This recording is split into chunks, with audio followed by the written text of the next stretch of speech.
Sahabat Sukma, pernahkah kamu menatap seseorang dan berpikir, siapa sih dia tuh sebenarnya?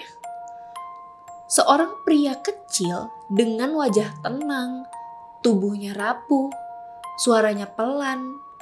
Tapi apa yang tersembunyi di dalam dirinya lebih gelap dari kematian itu sendiri. Namanya Issei Sagawa. Ia membunuh seorang wanita, memakan tubuhnya, dan ia hidup bebas tanpa hukuman. Dalam episode ini, kita akan membuka tabir sebuah kisah nyata tentang obsesi, pembunuhan, dan sisi tergelap manusia. Aku Sukma, selamat datang di Tabir Sukma.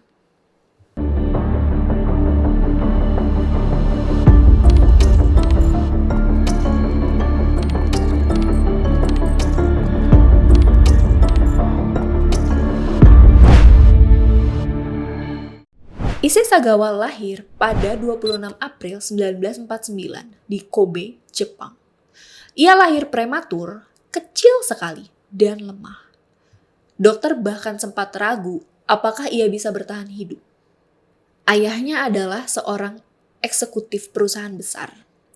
Keluarganya terpandang dan sangat berpengaruh. Tapi Issei tumbuh dalam kesepian. Sejak kecil, ia selalu merasa tidak normal. Tubuhnya kecil, suaranya lirih, kepercayaan dirinya rendah. Ia lebih sering tenggelam dalam buku-buku sastra barat, seperti Shakespeare dan Dostoyevsky. Tapi ada satu hal yang ia sembunyikan sejak usia 6 tahun. Fantasi untuk memakan manusia. Ia mengaku pernah melihat paha seorang anak perempuan dan membayangkan bagaimana rasanya menggigit daging itu. Fantasi itu tidak pernah hilang, bahkan tumbuh seiring usianya.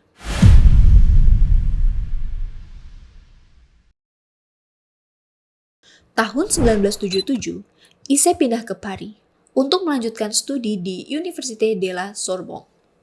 Ia ingin belajar sastra, tapi yang sebenarnya ia kejar adalah pelampiasan dari fantasi gelap yang selama ini hanya hidup di pikirannya. Di Sorbonne, ia bertemu dengan Rene Hartelvet, seorang mahasiswi Belanda, cantik, pintar, fasih berbicara dalam banyak bahasa. Rene adalah tipe wanita yang sangat ia kagumi dan juga ia inginkan. Tapi keinginannya bukan cinta, bukan pertemanan, melainkan konsumsi. Ia mulai merencanakan sesuatu, sebuah pembunuhan. Tanggal 11 Juni 1981, Issei mengundang Rene ke apartemennya dengan alasan mengerjakan tugas sastra. Dan di suatu ketika Rene duduk membelakanginya, Issei mengambil senjata api yang telah ia siapkan. Sebuah rifle ringan kaliber 22 merek Manlister. Tanpa berkata apapun, ia menembak leher Rene dari belakang. Tubuh Rene jatuh. Issei mendekat lalu memeriksa mayatnya. Ia mengatakan bahwa saat itu tubuh Rene seperti tidak nyata. Ia merasa seperti berada dalam mimpi. Selama 3 hari, Issei memutilasi tubuh Rene. Ia memotong bagian-bagian tertentu, pantat, paha, dada. Ia memasaknya, menyimpannya di dalam kulkas, memakannya dengan garam dan mustard. Semua proses itu ia dokumentasikan dengan kamera. Polisi menemukan roll film berisi foto-foto tahap operasi tubuh korban. Juga ada diktafon di TKP, menunjukkan ia merekam juga suara saat melakukan aksinya. Setelah 3 hari, tepatnya pada malam hari tanggal 11 Juni 1981, ia memasukkan sisa tubuh Rene ke dalam koper besar.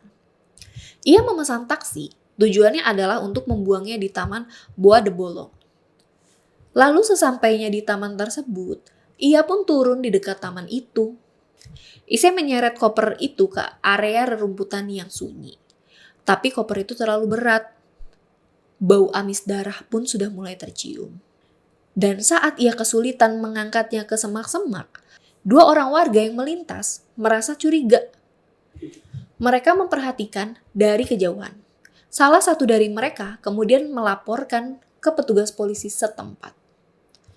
Tak butuh waktu lama, polisi datang dan memeriksa koper tersebut. Mereka pun terkejut dengan apa yang ada di dalam koper itu. Mereka menemukan potongan tubuh manusia yang sudah mulai membusuk. Isai langsung diamankan tanpa perlawanan. Ia pasrah dan tidak melawan. Di kantor polisi, Isai mengakui semua kejahatannya. Tanpa emosi, tanpa penyesalan, ia bahkan berkata, "Saya ingin memakannya, itu saja." Setelah ditangkap, Issei Sagawa ditahan oleh kepolisian Perancis dan segera dibawa ke tahanan. Media lokal pun dengan cepat menangkap berita tersebut. Sosok pria kecil asal Jepang dengan tuduhan mengerikan, membunuh dan memakan seseorang wanita asing.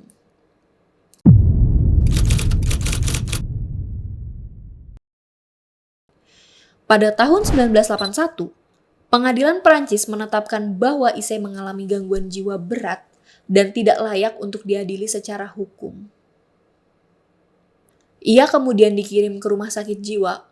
Di sana, ia menjalani evaluasi kejiwaan lebih lanjut.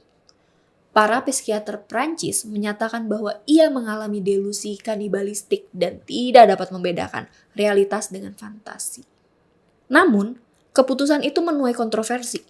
Banyak yang mempertanyakan bagaimana seseorang yang merencanakan pembunuhan, menyiapkan senjata, dan memotret proses mutilasi bisa dianggap tidak waras secara hukum.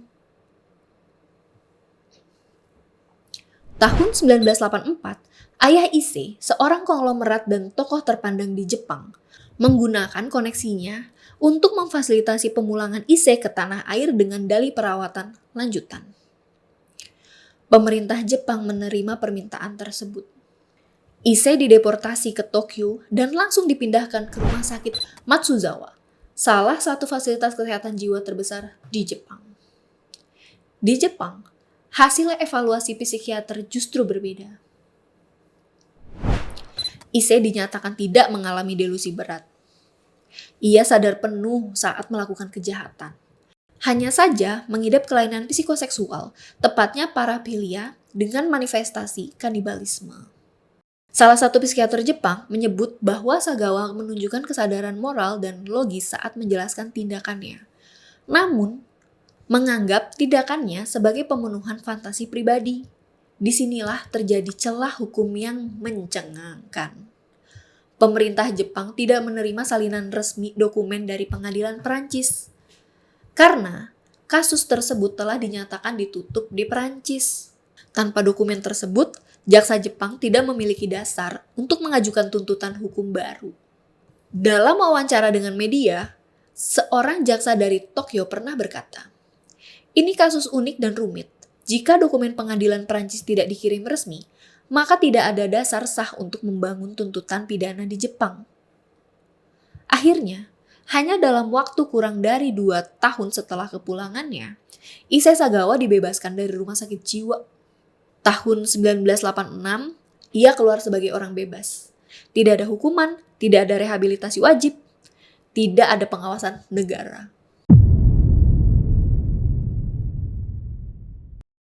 Setelah bebas, Issei justru menjadi semacam selebriti nyeleneh di Jepang. Publik Jepang terbelah, sebagian jijik, sebagian penasaran. Ia mulai menulis buku.